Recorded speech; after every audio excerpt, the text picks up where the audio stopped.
And now it's time for the part of the conference that I hope you will enjoy. And an awful lot of work goes into this. We partnered again this year with Trib Total Media to bring you the third annual St. Barnabas Leadership Awards.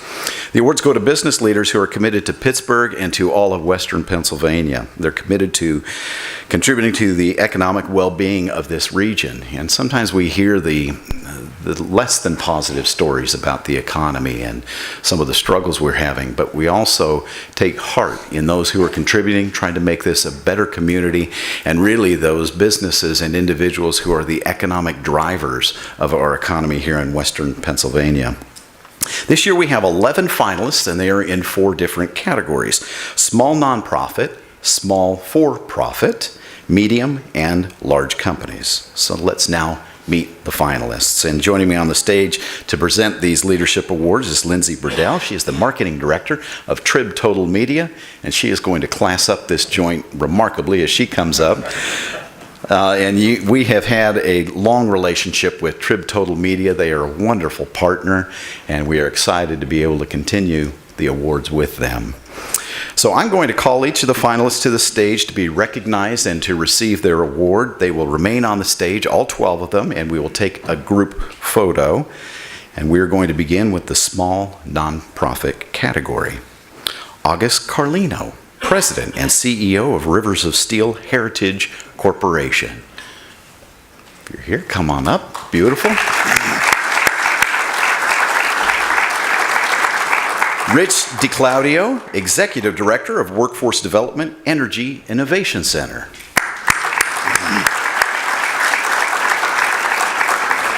Eleanor Regal, Executive Director of the Ronald McDonald House.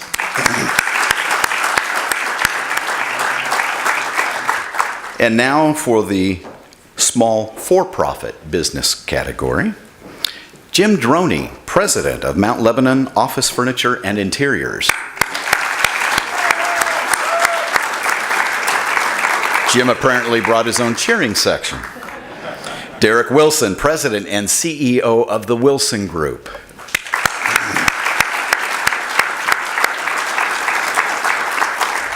Dick Shang, CEO, Identified Technology. He was not able to attend today. And in the mid-size category, we'll now move to that, John Gatesman, President of Gatesman Plus Dave.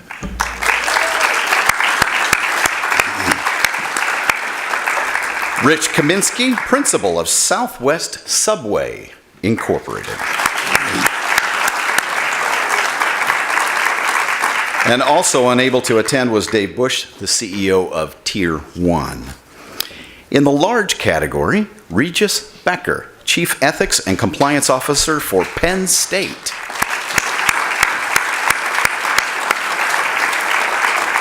And a name that many of us recognize, Howard Hottie Hanna, CEO of Howard Hanna Holdings. Say that one 3 times fast. He was not able to join us today, and I don't see anybody who is filling in for him. We'd also like to acknowledge he was unable to attend, David Fitch, Senior Vice President of Operations for Mark West Energy Partners. Big round of applause for them.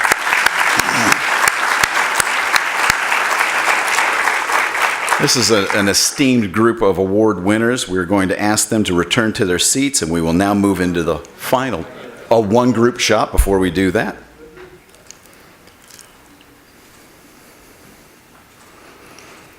Now, if I did this like the real award shows, I'd come out and do a selfie with myself with all of them in the background, but we won't do that.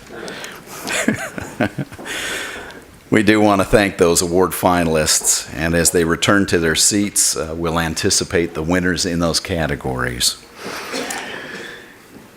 We're going to ask Jim Roddy to come up, and all of our speakers, if they'll now join us on the dais. Jim will be moderating the Q&A session with the panel of speakers, and as most of you know, Jim was the first elected chief executive of Allegheny County, and he chairs the CEO Leadership Planning Committee.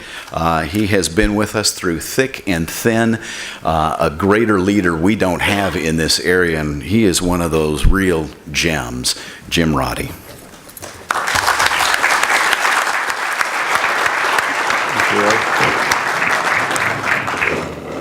Thank you, Ray.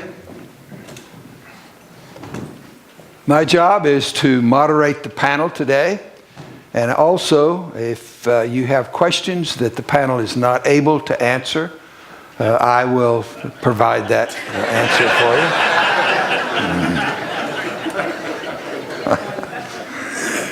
I'll tell you, when they finished, I thought I was just going to go home and get under the bed. Well, it's really, really amazing. Panel, I want to thank you. I don't think that I have ever been anywhere that has had a panel about a subject that was as well presented and well represented as this panel. It truly, as one person said, it's like a world champion panel. I'd like to ask the members of the planning committee for this organization, for St. Barnabas, for the leadership conference, to please stand if they would. All the members that are here of the planning. And thank you. Thank you very much. It's in the 30 years that we've been doing this, I missed year number 6. So I've been to, this is my 29th year. But I don't think that I've had a better experience, and I can tell you it's a lot of work putting these panels together and getting all of the people here and the details, and the committee does a great job. Cybersecurity is vital to everyday existence, and not to mention it's important to the presidential race. I will not get into politics, although I will say this. I think I'm now in favor of the wall. I did some research, and the Chinese built the Great Wall of China 2,000 years ago. In all that time, no Mexicans have gotten across.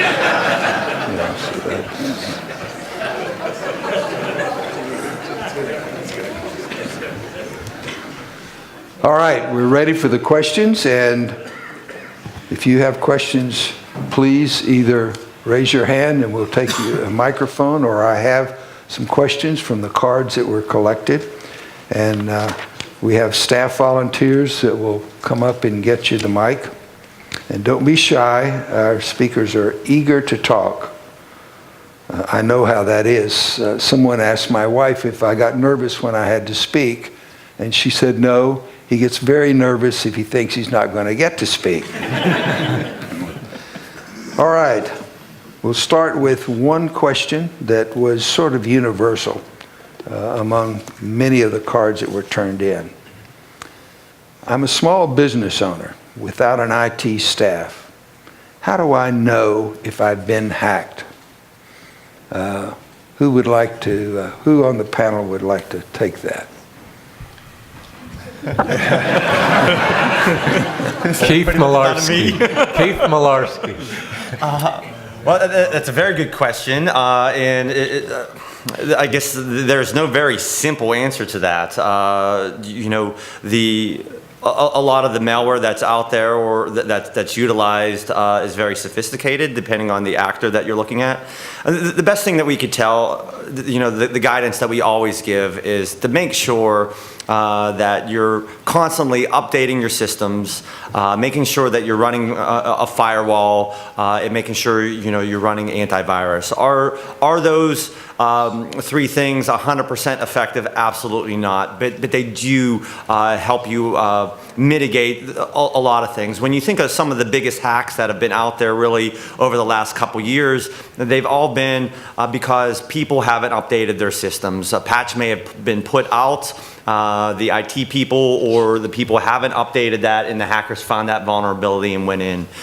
So there's no easy way to find out if you don't have an IT group that whether you've been hacked or not. But what we do recommend is to follow those three things, and that should help you out the majority of the time.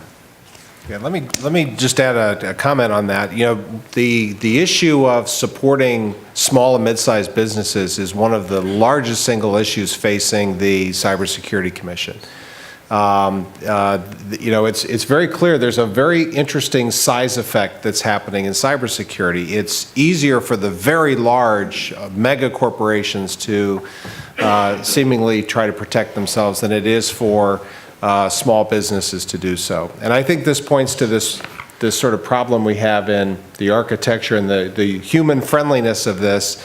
And there's some nice things that are happening that actually point to a different direction. As we start to see this migration from, really running your own computer infrastructure on your own with your own software and your own box and your own network, to cloud and other type things where businesses can basically have somebody else provide all this as a service, there's a pretty strong consensus that a lot of those things are a move in the right direction in the sense of giving individuals and small businesses many of the same assets that large organizations have. So we'll have to continue to watch that.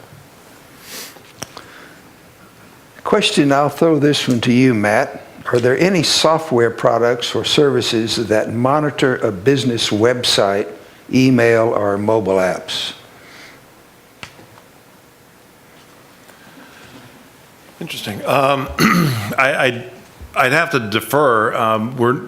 We at the NCFTA are vendor agnostic, so as far as particular products, I think go back to Keith's statement about best practices and doing the little things.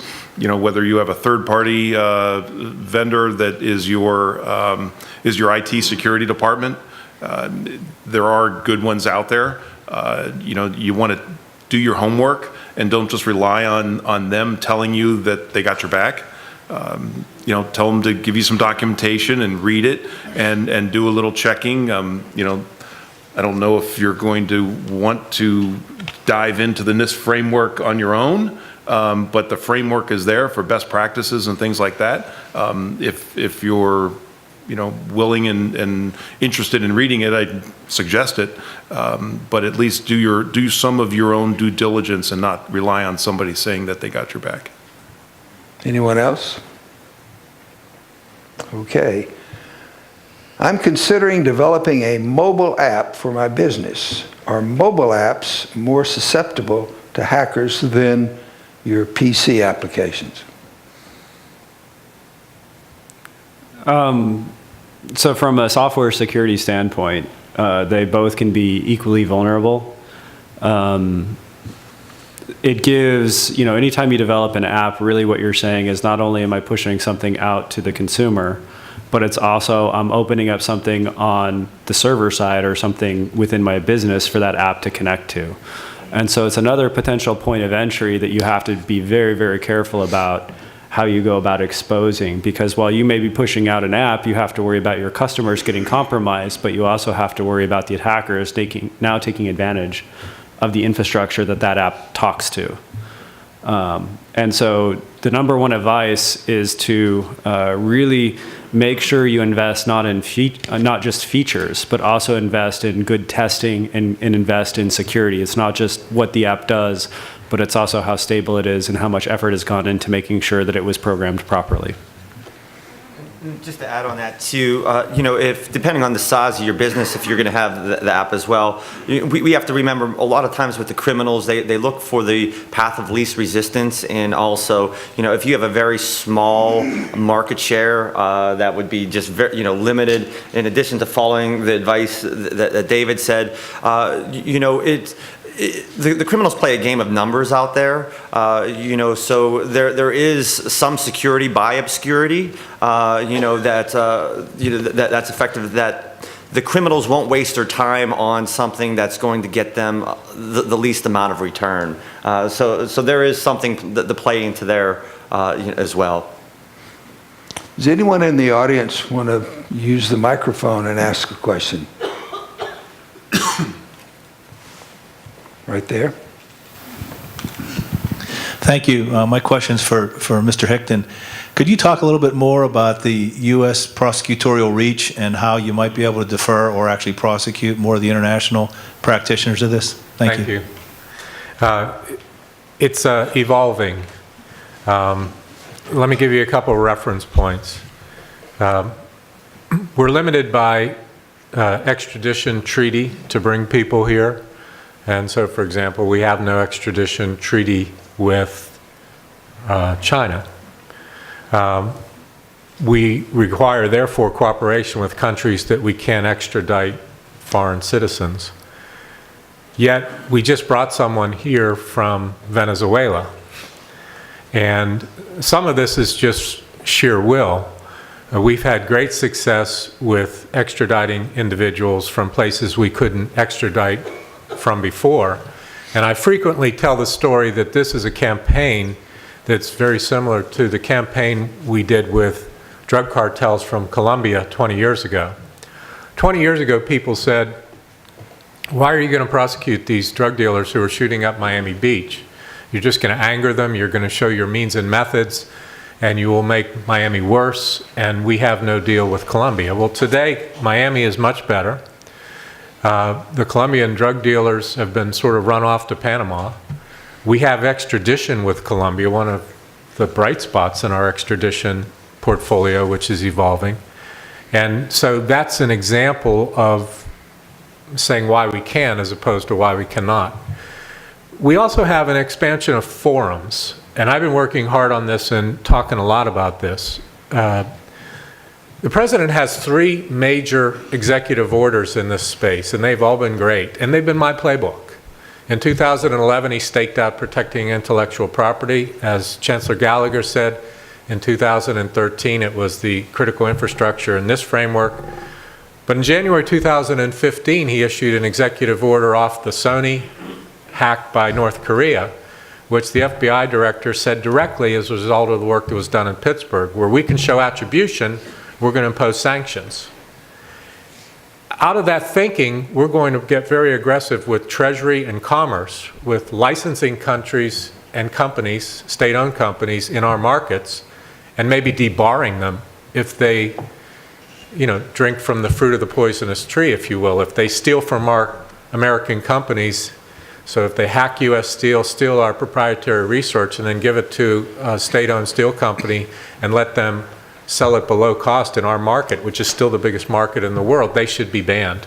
And then there's the World Trade Organization. China joined in 2001.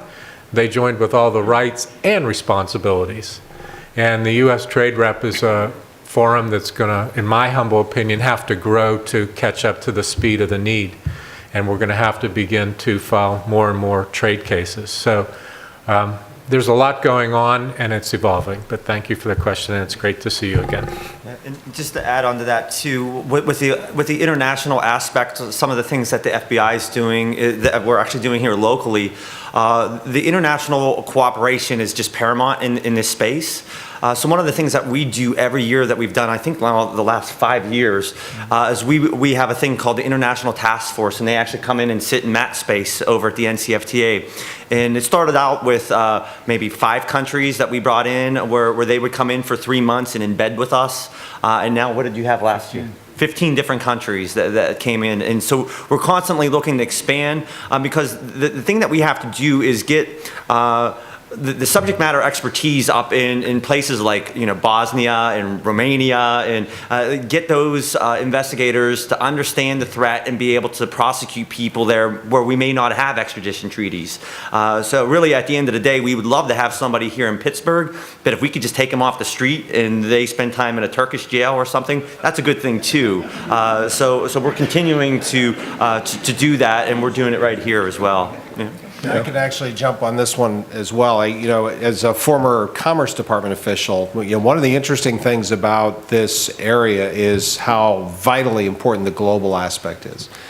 And it's kind of an all-hands-on-deck response at this point. We look at this from trade, from law enforcement cooperation, national defense cooperation, intelligence cooperation, and a very big area of, and then of course classic diplomacy. The State Department now has set up a new office to deal with this. But there's a very large set of international entities that are actually private sector, nonprofit, the standards organizations, a lot of the things that define and operate the internet, including, for example, the address system for the internet, the DNS, and how that's managed and its security and integrity. So all of those complex things also become the toolbox for ensuring that that cooperation is there. So if we find a place where, for example, the law enforcement and the extradition infrastructure is not there, you can turn to trade and other types of things as well. But that is very much evolving. Question for you, Greg. How many times a day or a month does PNC, are there attempts to hack into PNC in some place, somewhere? Yeah, many millions every quarter. So it's a massive daily battle. So millions a quarter. Yes, and there's also constant scanning of files for malware and viruses, and you know, it's I think, as the Chancellor said earlier, you know, we evolved to a place where this isn't special. This is just the way it is. And so, you know, in the old days, you worried about making sure the bank door was locked when you left. Now you make sure the cyber controls are up 24 hours, 7 days a week, all the time, and there's no end to it. Wow, that's hard to imagine, that many attempts. Oh, and Pat, I almost was in a Turkish jail once.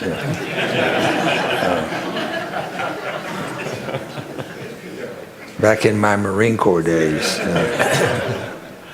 This is for, I think, everyone on the panel to have maybe an idea about this. What changes, if any, have occurred from the fact that Edward Snowden left this country with a lot of information that he divulged, and is it there any coincidence that the Russian hacking seemed to be on the rise after he made that defection? I should probably assume responsibility to answer that, at least at first. And it's going to sound like a disclaimer, but this is a sensitive subject in a place where words really do matter. I think it can be said fairly that that circumstance compromised our ability to protect the fort in many material respects. And as I said, it really earlier kind of really is related to the supercharging of the debate on privacy versus security and the encryption debate. And it's a space where all of you are going to have a role to play, and I urge you to be assertive in this coming debate. I don't think it can be said that it is directly related to the perceived increase in Russian hacking, however. Keith can talk more to this, but you know, we face, it's not a secret to tell you, we face very identifiable nation-state adversaries in cyberspace. China's one, described by Director Comey as proliferate and relentless, and the sheer volume of their attacks is their signature. The Russian hackers have been ubiquitous since I've been in this job before Snowden, and they are very skilled. Iranian hackers and North Korean hackers are in the news as well. So when you talk about the nation-state area, that's the area which I think is the greatest intersection with Snowden. Yeah, the other thing, it's obvious that it's had a big effect when, to put it in sportsman terms, you know, if your playbook is discovered by the other team, they know what plays you run, and then they run other plays. And so, you know, where we've, you know, used to be able to have visibility, we don't have visibility of that anymore. So one of the things that Director Comey does talk about, we have a project, it's called Going Dark. where we had visibility into these threat actors, we don't anymore. You may have read in the newspapers about the different types of techniques that ISIS use on the internet now, because they've known that playbook that's been publicized, and they know what our capabilities are and where we don't have capabilities, and they try to exploit that.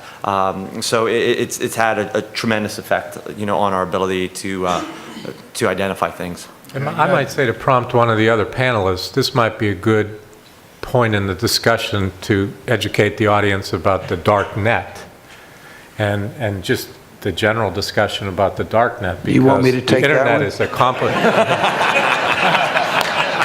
That's for you, Jim. It's a complicated layer. It's a complicated layers of arenas that we are fighting, and the dark net is a place. I don't know, Pat or David or somebody might.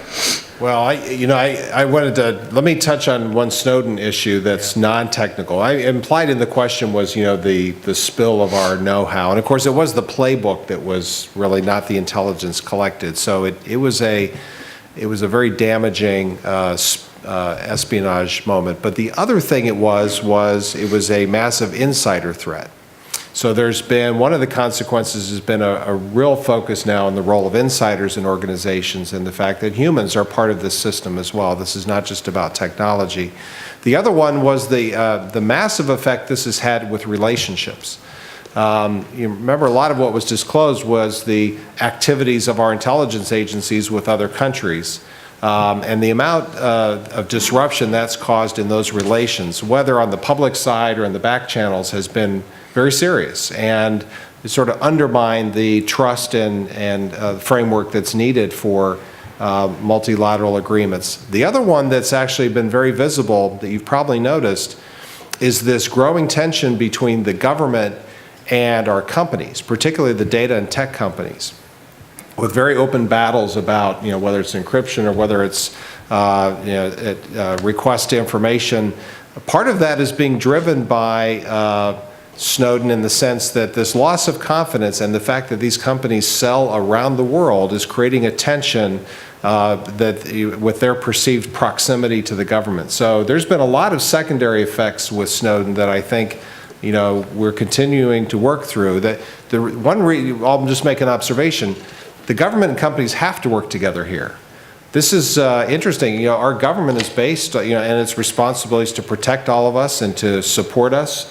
This is all being done on a private sector infrastructure, not a government infrastructure. And so, we have to kind of re-find a way for this partnership to happen. I don't know a lot about the dark internet, but I did allude to the fact that when you look at the amount of computation and storage, amount of information that's out there, the segment that we see through the World Wide Web or through web applications and so forth, the searchable side that's indexed, is a small fraction of that total, and there's a lot of information growing, including your history and what you've been looking at, but also all this sensor and other information as the Internet of Things grows.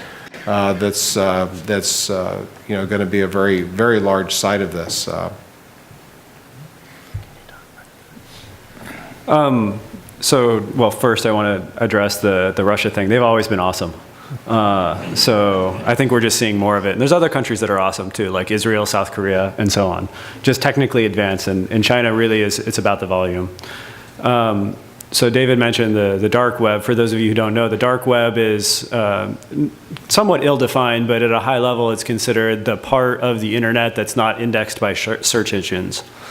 So there's a lot of places that contain hidden information. Probably one of the more popular ones in the media to talk about are the online anonymous markets, often accessed through private internet, essentially technologies that are supposed to keep all your information private or anonymous, such as Tor, where you can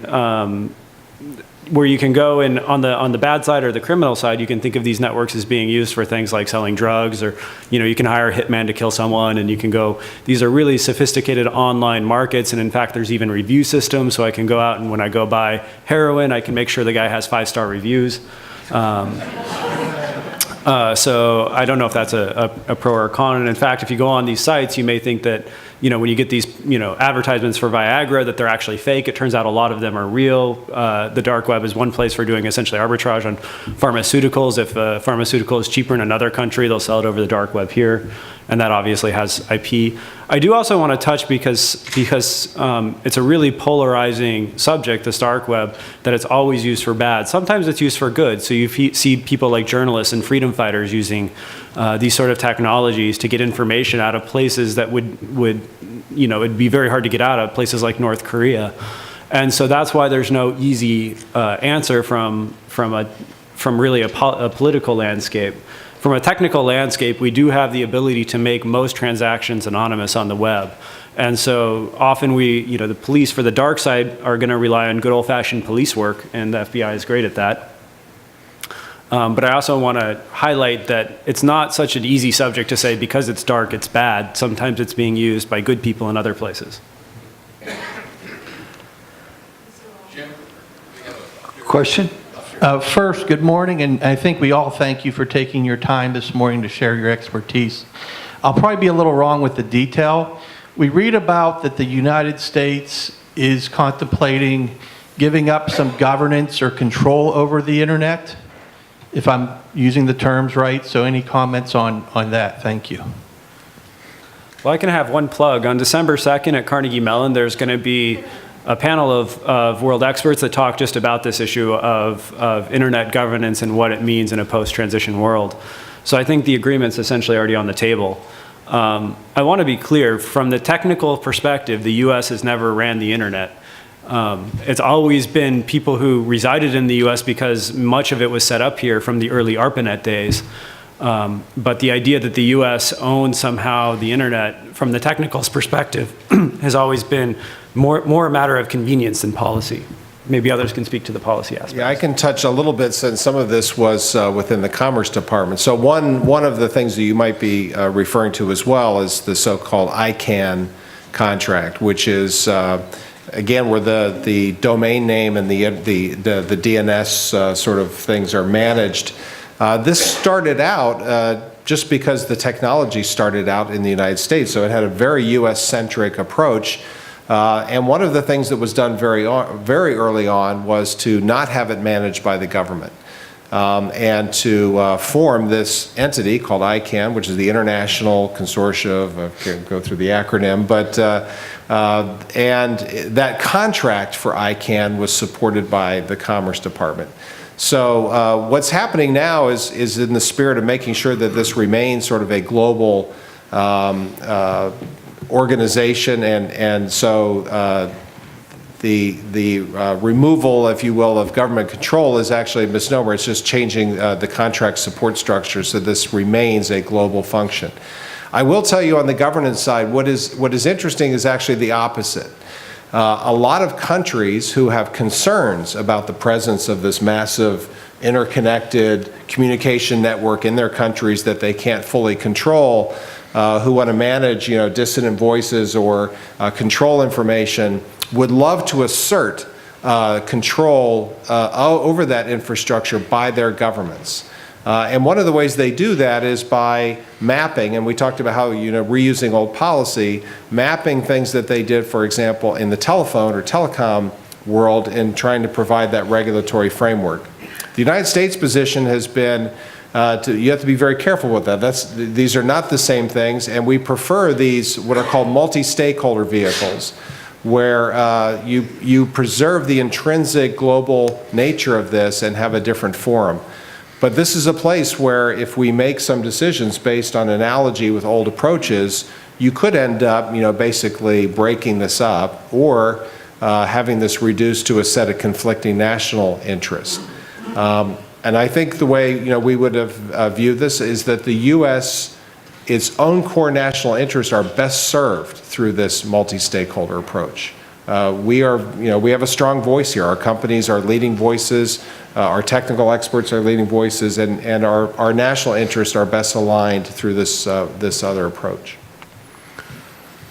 Another question is that you've, I think, clearly demonstrated the value of having all of you located here in Pittsburgh, what are some of the private companies that have come to Pittsburgh that also contribute to the grid, if you would, of the security? I can address that. If you're, I can talk to companies that have come here to Pittsburgh, at least in our organization. They haven't relocated their business here, but they have come here in search of that place where they can work together and where they can hopefully find solutions.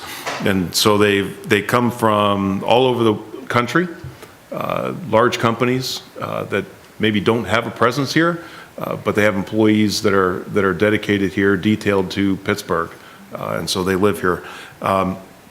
There are international companies that do not have a presence in the U.S. or have a very minimal presence in the U.S., but they use Pittsburgh as their launching pad to the rest of the country, and so they have people here working in this space.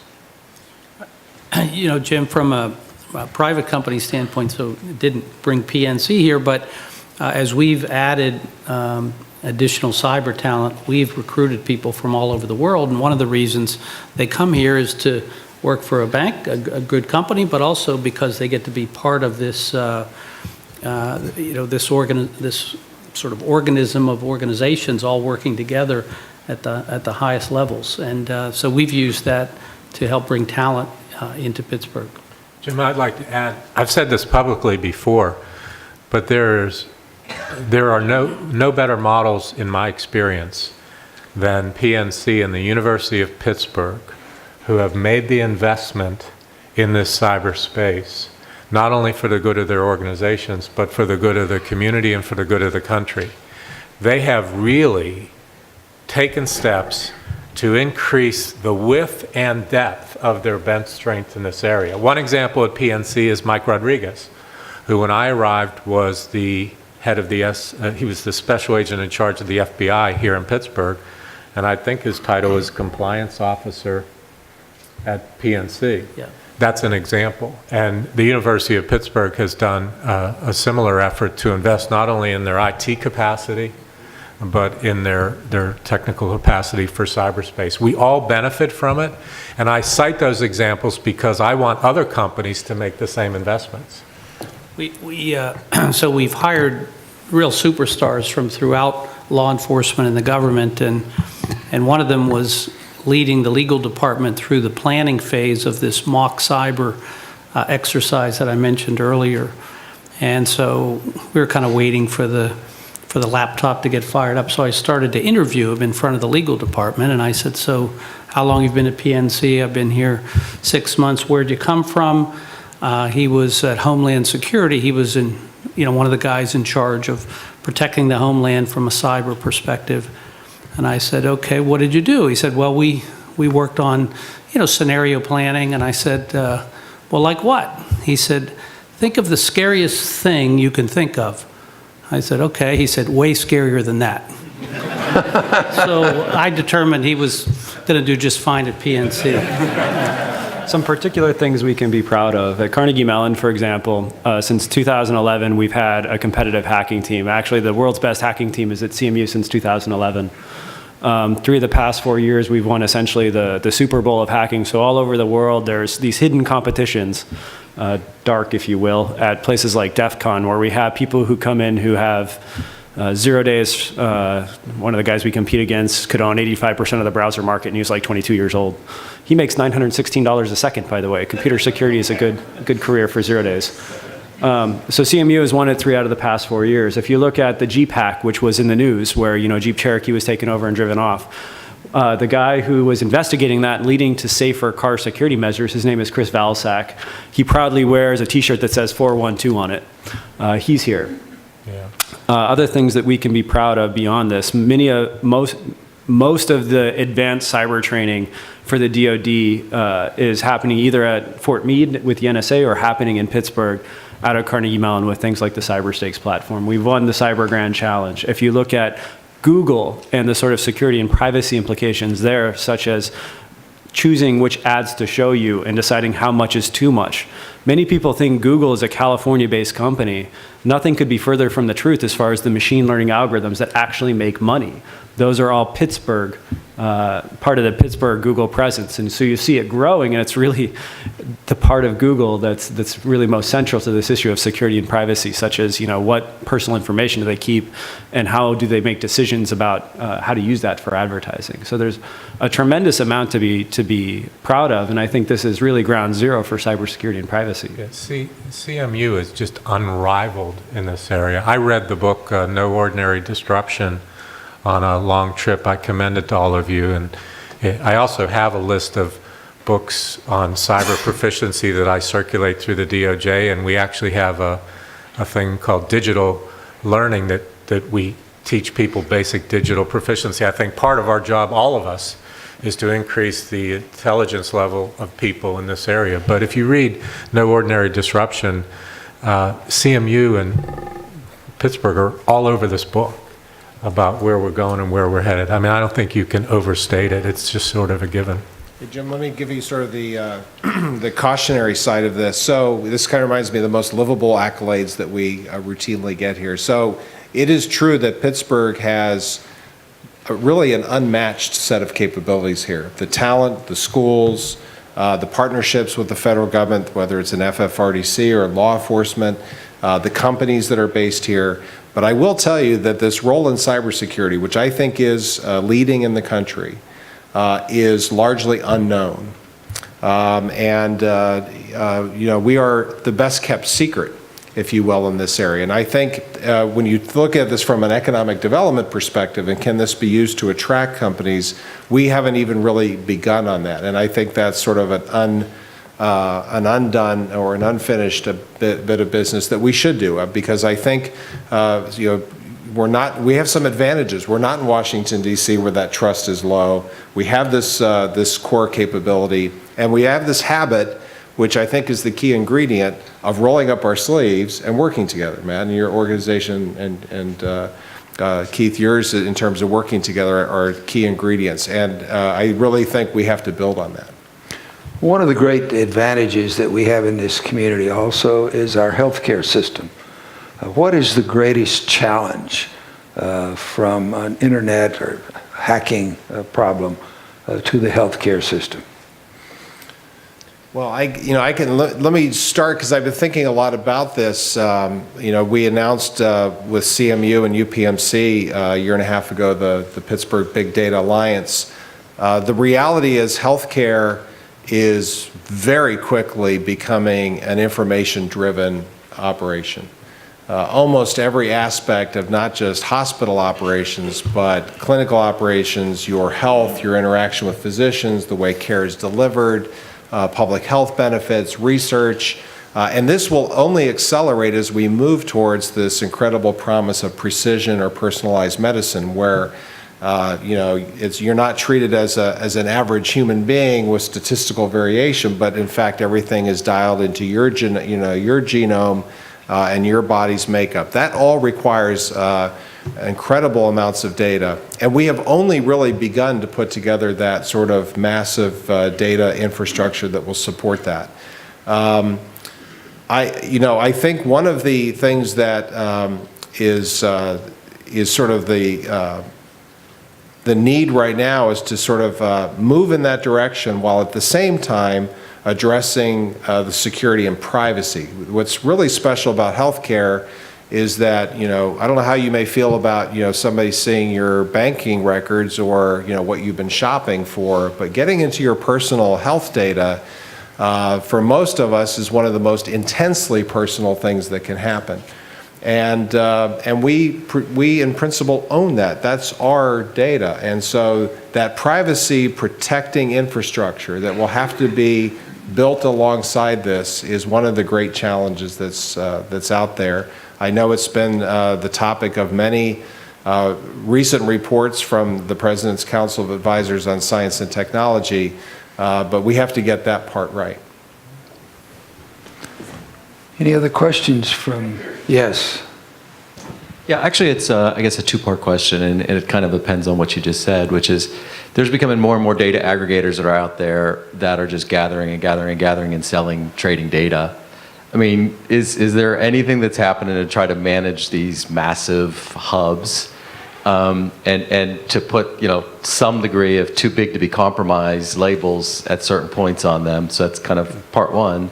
And I think the other kind of part, which is loosely related, is there anything being done to try to put some kind of management around the terms and conditions that people are just admitting or agreeing to when they download a dollar app and they think, oh, what could possibly go wrong with that? Because it's just, no one reads it, no one gives it a second thought. But if most of the people knew what they actually give up in rights as soon as they hit that I agree, whether it's control of their device or all their data or all their images, I think they'd be really surprised. And, so is there anything that's happening to kind of educate and or regulate the fact that we're just handing this all over, it's like, careless abandon to a degree? So sorry if it's a complicated double piecer, but.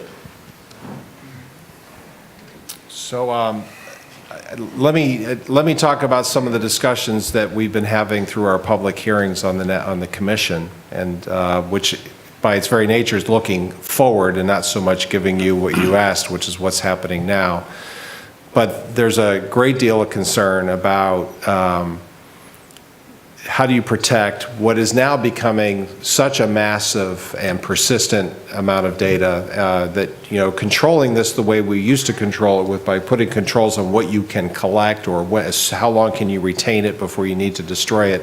Those concepts really don't work in here where data is mirrored and copied and stored, and so it is really requiring a mindset to a privacy and data management layer where you have to attach to every data attributes about who can use it under what circumstances, issues about jurisdiction, and all of these things now become more the property of the data than who has them. And one of the key areas where we think that this is going to be very important is the identity management infrastructure. In other words, this is, for all of this to work, you have to have a reliable way for people to assert some, information about who they are and what role they're allowed to have. And that at this time, our current network of, passwords and other things is simply not up to that task. So that was the effort behind, a national strategy for trusted identities, and this sort of this identity ecosystem is going to be absolutely key ingredient to doing this kind of privacy enabling that's needed. And my guess is that's going to be one of the main thrust points to, build on those efforts, but really try to accelerate, what that looks like.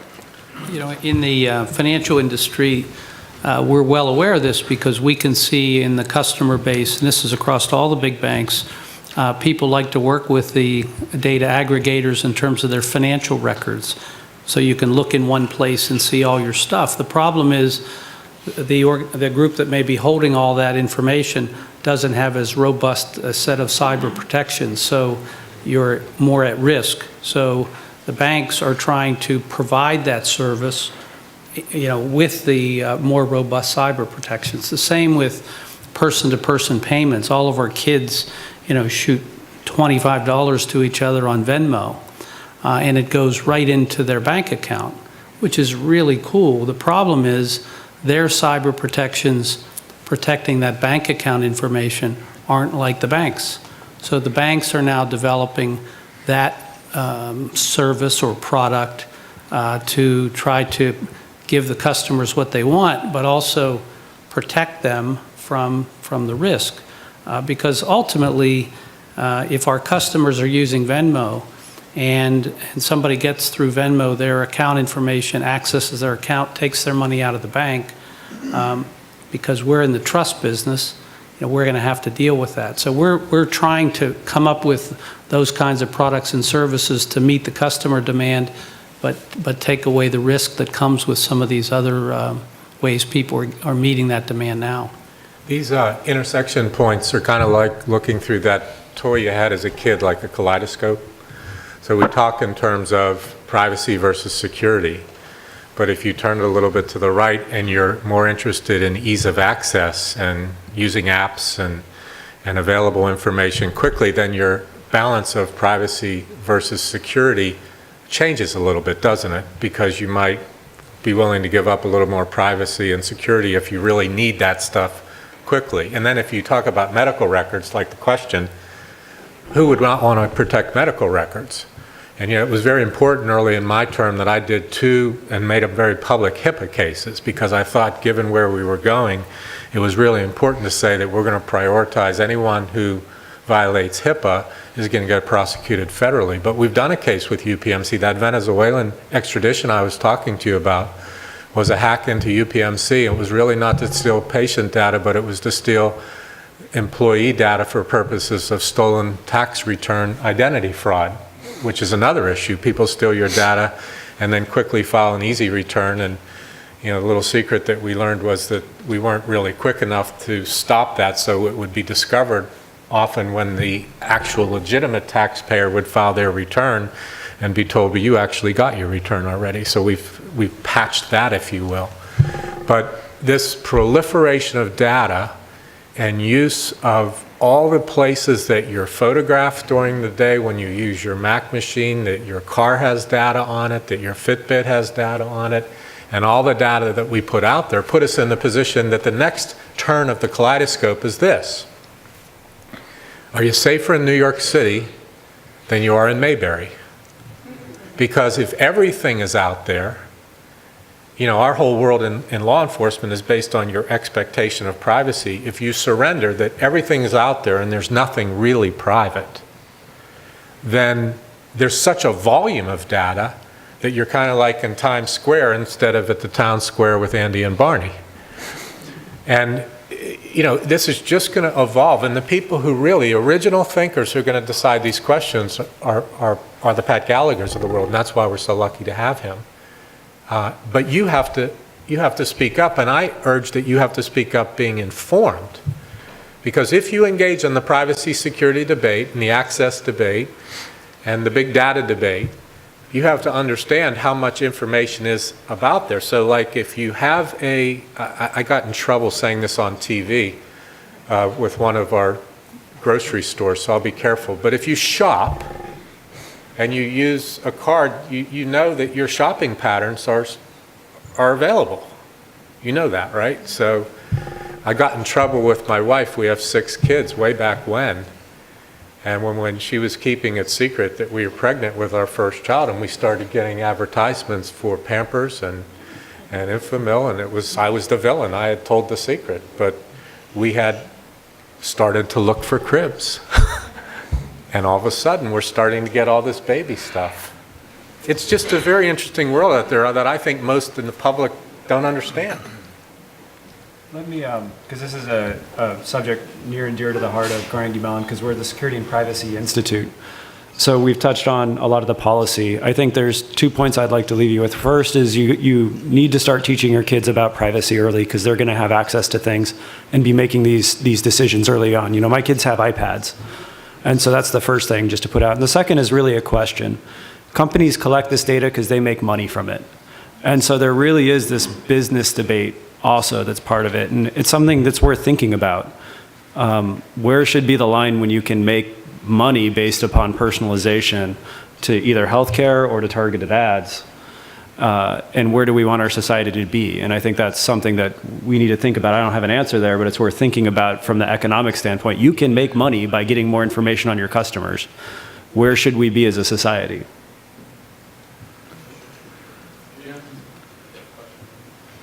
Last question. No, you've been told no, Jim. No. Your wife's here. Next to the last question. We've been reading in the papers a lot about the potential threat of cyber hackers having some impact on national elections. And I was just wondering if there's really anything to that, and if so, what's being done about it? Let's hope that's right. Yes, there is, and we can't talk about it. So I can talk about what we know, and I can say that the voting machines that we use today, it's a very complicated mess, and the mess is the best way to describe it. So on the one hand, E-voting machines, again and again, they're shown insecure. People could flip votes. There's no auditing. They're terrible. No one in my industry would ever say that it's the right thing to do. On the other hand, the reason we have them is to give access to, for example, the disabled community. And so you can't just remove them because now all of a sudden an important population can't vote. Married with this is the fact that from the state level, you talk to the commissioners, there's been a huge investment in these machines already.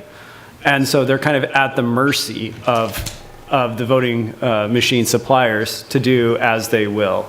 Think of it as like, the county has signed a contract with a company and that company is only going to live up to their contract.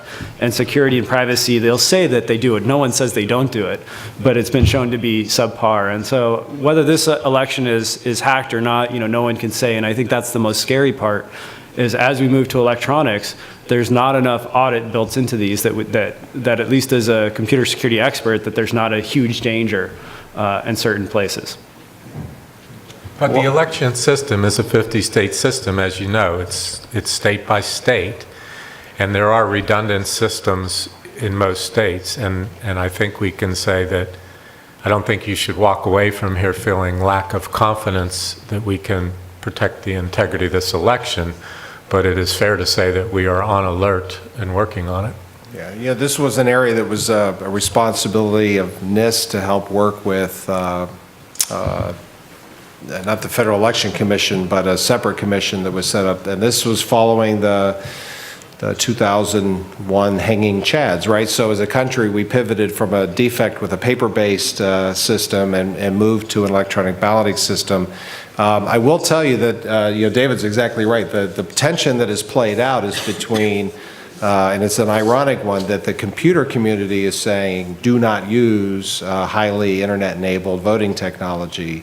And it's the accessibility community that is trying to drive it. And whether that's disabled because of the ability to use personal assistive technology, or things like overseas voters where you have military families and so forth voting long distance. Those two have been really driving it. The problem is the federal government could really only issue guidance and recommendations. This is really a state and local issue. I think that's why it's a mess. There was also, the money came before a lot of the studies, so there was fire ready aim. And we're going to be sort of working our way through that because there was a surge of funding that came after that. But I think the amount of actually internet connected voting infrastructure is very low.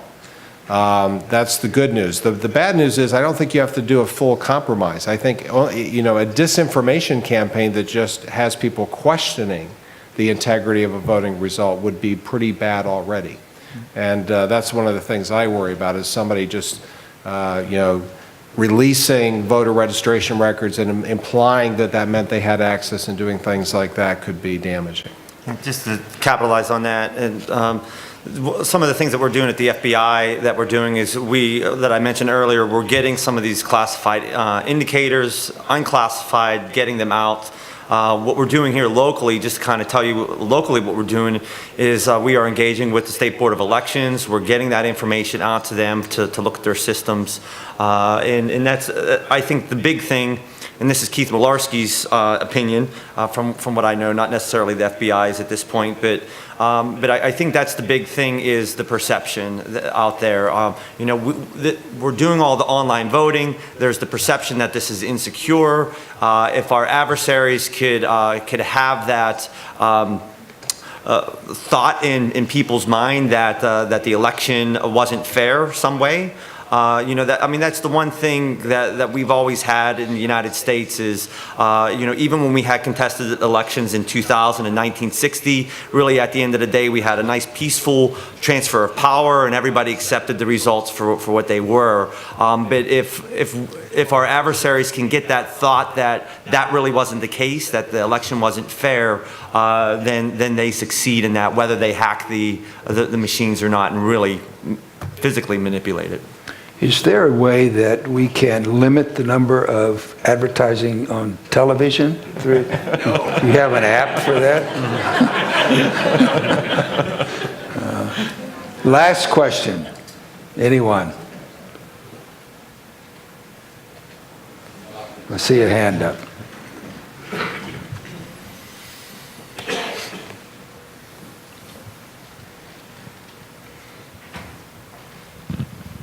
I guess it's kind of a simple question, but I'm sure it's not simple to resolve. The question is, what's the repair? So once a corporation is compromised, I've been compromised, if statistics are right, a third to a half of us have been. So your name, social security number, address, phone number. You can change your phone number, you can maybe move. With a little more difficulty, you can change your name. But that connection with the base information seems to be the biggest challenge. Is there a repair? Are there things going on to more specifically protect identity? Well, let me say one thing in your example. So HIPAA is one thing that was brought up. I think one common sense thing that all small businesses, all big businesses should be able to do is be able to audit what happened. So as you mentioned, you can't necessarily prevent the compromise, but you need to monitor how that affects you. And the second thing is, of course, with records backup. So I won't speak specifically to the social security number. A lot of laws have that you're not supposed to use that as a personal identifier anymore. But I would say that one thing you should be doing is planning for if you are compromised, how are you going to audit? And this has been echoed in the Edward Snowden case, right? One of the things the NSA wanted to do is figure out what he had access to, all the way back to this exact question. Yeah, I'd also add, those of us former or current federal employees, we're out there. So all of our stuff is owned. I think everyone in this room, you should assume, I think it's safe to say, you should assume something about you is out there. And I'm not just saying your name's out there or you're in the phone book. A piece of your personal information is available. It's just, is it safety in numbers? Are we a pack of zebras and you're going to get picked off, but if you're in the middle, you're not? I don't know. Probably. But you should assume that your information is out there. It's, whether it's a matter of time of when it's used, but, like David said, monitoring, knowing, that what you're going to do to monitor, having different things in place where you're going to watch your accounts, you're going to watch for anomalies, you're going to try and do the right things for cyber hygiene within your own home, but also at work. I think that's very important. It's responsible. But I know I'm always a doomsday sayer, but you should assume that your information's out there. I guarantee your passwords are out there. So your username and passwords for where you access work or email or Amazon or shopping or news or what have you, your passwords and usernames are out there. If you haven't changed them in a while, you better change them. Especially if you have a Yahoo account. Yeah. But Yahoo was hacked back in 2014. Yeah. So even, I agree, absolutely. But it's in the news today. It was hacked back in 2014. So it wasn't just hacked yesterday. And that's normally the case when all of this comes out. Well, it happened from June to July of this past year. And then you look back again and, well, no, it was actually February to July. And a couple days later, well, it wasn't really February, it was last November. And so you see the pattern here. The more you get down into the weeds to figure out when this actually happened, it's actually a lot sooner than you think. And it could be years, not days or weeks or months. Perhaps, Jim, as a closing comment in the spirit of the can-do signature of our community, this is a tough problem, but we have the best people here working on it. But we also have to tell you that there are things you can do, and Keith and Matt and others are talking about them. Dual-factor authentication is a simple step. Changing your password is a simple step. If you have a small business, having someone to come in and do a simple audit, I do that at my home on a quarterly basis, is a simple step. The statistics are that just like locking your door to your house could reduce a robbery, taking simple steps in internet hygiene can reduce a large measure of the threat to you. Ladies and gentlemen, a big round of applause. Well, oh, a last question. A last. While you're waiting for that last question, I'll just make a last comment. You know, a lot of when your information is compromised, a lot of the advice has been about, can you remove that continuing vulnerability that release caused? And I think we've heard some great solutions about how you can mitigate that. Your question actually reminded me of another point, which is the reputational damage. And that's harder to fix. I would say that's a place that we're not as good at addressing. One of the consequences of that is that companies withhold the information that they've been compromised because they're afraid of that reputational damage. Which means, as I mentioned in my earlier comments, we never act collectively to address this. These become quiet, sort of subterranean secret failures. So there is a lot of discussion about, you know, will much more or mandatory or encourage disclosure, you know, because everyone's getting compromised, sort of inoculate us against this sort of reputational hit and get us much more into the, okay, we're all in this together, how do we support each other to, you know, quickly remove the vulnerability and move on. Okay. I have one question. I don't know if it's last, but being a Zoflick, I'm always last, so maybe it is. You mentioned China, North Korea, Russia, ISIS. Where is the training for these hackers being done? Is it homegrown, or are they coming here and then leaving? Or where is the training for this?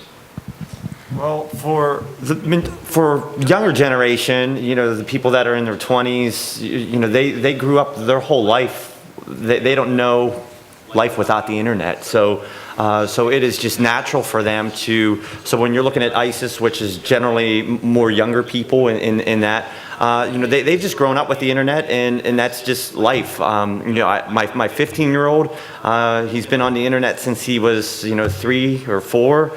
And you just learn this stuff. You know, from a nation state, naturally, when you have the resources of a federal, you know, of a government to train the people, to develop the exploits, to develop the tools, you know, whether it be in the military, just like you would, you know, go to tank training or airborne training, you would go to the hacker training for our nation state adversaries. But for the general hackers out there, the people that are looking to do crime on the internet, it's really no different than the old physical crime, where maybe somebody decided, hey, I'm going to you know, be a jewelry thief or, you know, rob banks. These guys decide, hey, I'm going to develop exploits, and you know, I know the internet, that's my life. So I'm going to do my nefarious things online. So you know, so from that standpoint, those hackers, there's really not training. You could just do self-training. I can add, a few years ago, it's more than a few years ago now, but say 10 years ago, one of our informants, we were able to sit down with him, and he was from the Ukraine. And we were able to sit down with him and talk to him and ask him, and we actually brought him into a forum once with an audience and explained to us, you know, how did he get to where he's at? And this was, you know, just 10 years ago. And he explained their culture, and I think it's important to understand their culture and where they're coming from. So he was specifically talking about Ukraine and how their education system is very science focused. And so they all come out with engineering degrees and computer science degrees, but no job. And so they're highly educated, needy, and a lot of them turn to crime. And so they can use what they learned, develop those skills, and you know, even in their culture over there, the legal system, they don't consider it illegal to do what they do to other countries. If they did it in their country, it's illegal. But if they steal from somebody else outside of their country, it's not illegal. So it's important to understand where they're coming from in their culture too. But that's a lot of where their training's coming from. I want to be a little bit controversial here, actually, and say, like, I take offense, actually, when people vilify the word hacker. So these are people who have a very remarkable skill set. And I think one of the places the U.S. is falling behind is because they vilified, people don't want to go into the field of computer security. If I go to South Korea, not North Korea, South Korea, good Korea, best Korea. There they treat hacking like an e-sport, and so they've really systematized bringing up the world's best cybersecurity experts. So if I go look at people who can find those security flaws first, the U.S. doesn't have this technical lead that we pretend to have in this area because other countries are really treating this as it should be, as a field, like chemistry. I want to say we shouldn't be vilifying hackers. Now, there's a set of bad people who turn this into businesses. Those are criminals, and hacking is just a tool for them, just like holding someone up at gunpoint is a tool for them.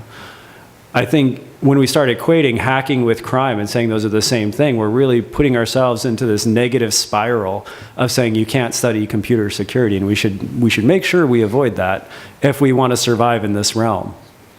I completely embrace what David just said as very insightful. And I think there's a program through the Air Force Academy called Cyber Patriot, or there's a program that is a competition at the high school level. And what they learn through that program is that the non-traditional student who may not have even taken the SAT was the cyber genius. And these students were given the responsibility to defend and hack into a company.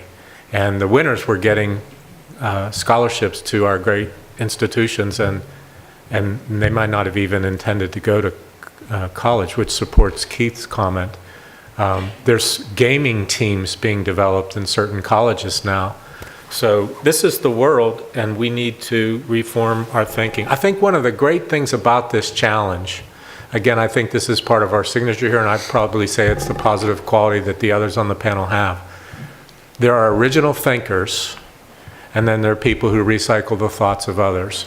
This requires original thought. We're writing on a piece of paper that there's really no precedent, particularly difficult for lawyers because we think like from precedent down. What's really humbling and exciting to be around people like this is that just like the people who dealt with dealing with the terror threat after the first World Trade Center bombing, which was Mary Jo White and Jim Comey and Pat Fitzgerald and others, they had no guidance as how to do it. And in this area, this guidance is being written on the fly in a very dynamic way by really, really smart original thinkers. And that statement by David is a perfect example. We have to kind of just flip the way we think about this if we're going to get after it. Ladies and gentlemen, this, I think you will agree, has been humbling and exciting. Thank our panel.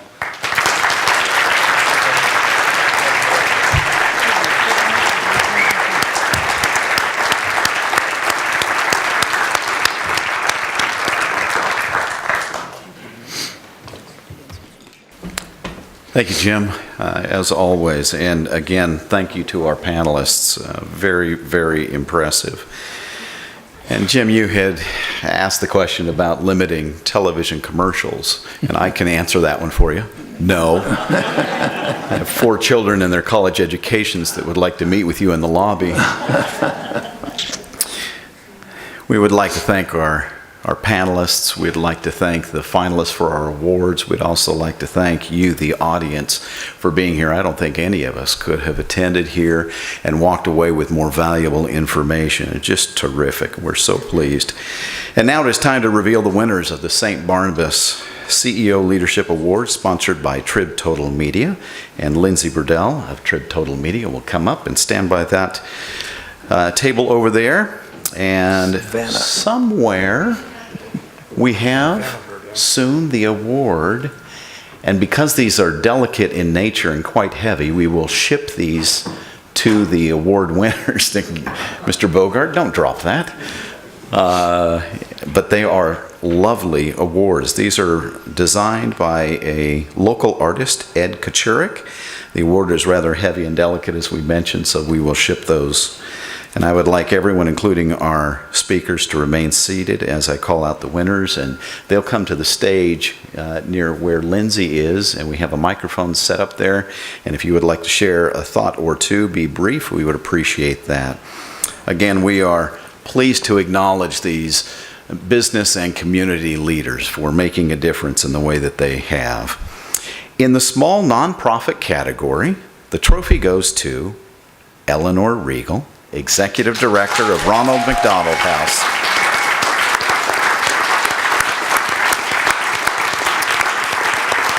Ms. Regal heads a very special staff, providing care and understanding to families, not just in our community, from throughout the world.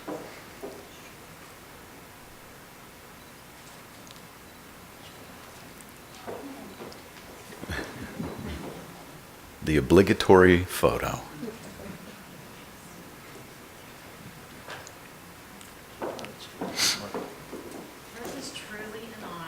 I really, really appreciate the opportunity to come today and appreciate the recognition. It is truly a blessing to serve and support the families that we serve and the children seeking medical care in the Pittsburgh area. And listening to you all and the wonderful things that happen in Pittsburgh, it includes the medical care. And we're really blessed to have that technology, expertise, and I appreciate so many people in this room because I know you support our organization, and we do what we can to help those families at a very, very stressful time in their lives. So thank you. Thank you.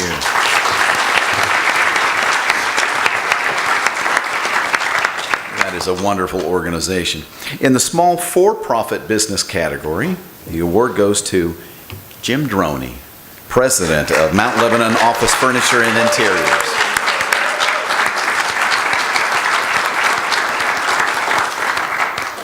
Jim and Rosemary Droney are the second-generation owners serving business, education, government, and healthcare markets. And Jim, I know your son is here, and that is the next generation. Congratulations. Well, thank you, Ray, and let me congratulate and thank St. Barnabas for putting this on again. This was phenomenal today, and my head is spinning and will be for some time, but thank you so much for the award on behalf of what I feel is a wonderful team that I'm very proud to present at my company of interior design people and furniture experts, etc. Thank you very much, and I look forward to many more years.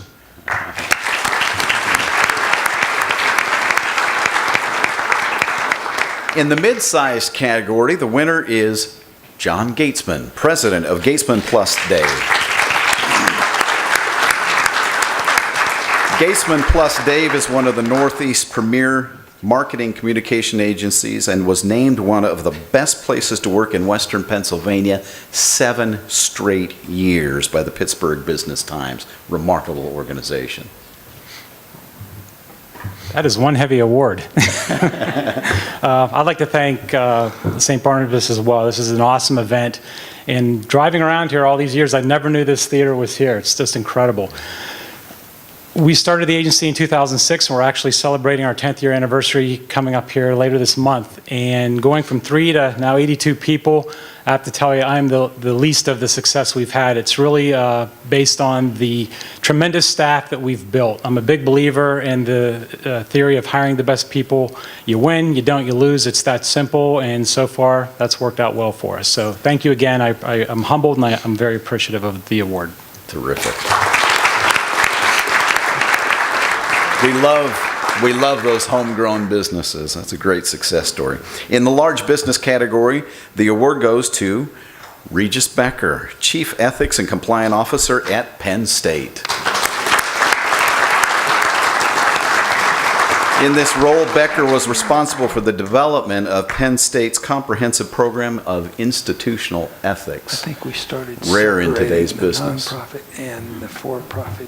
Thanks very much, Ray, and thanks everybody. Thanks St. Barnabas and the sponsors today, particularly my friend Dan Smith from Equipment and Control, who's responsible for me being here.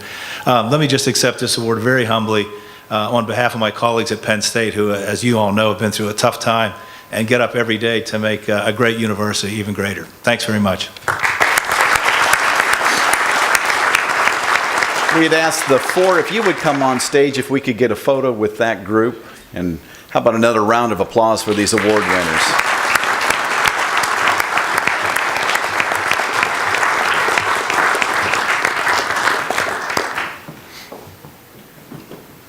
Terrific business and community leaders all. People will wonder why there were little heads behind them about waist high. That's a good, thank you, gentlemen. Well done. That would have been taking photobombing to a new high or a new low, however you want to look at it. Thank you. Congratulations again to our award winners. Thank you to Jim. Thank you to Bill Day for his vision and his leadership and for continuing your commitment to this conference. Ladies and gentlemen, we have been very fortunate to have this group of esteemed speakers. This panel, I think, is one of the best we've ever had. Thank you very much for being here. And to you, those who have supported this conference through these many years, and if this was your first time, we hope we'll see you next year. We are terribly excited to announce next year's conference date. It will be our 31st annual St. Barnabas CEO Leadership Conference, scheduled for Friday, September 29th.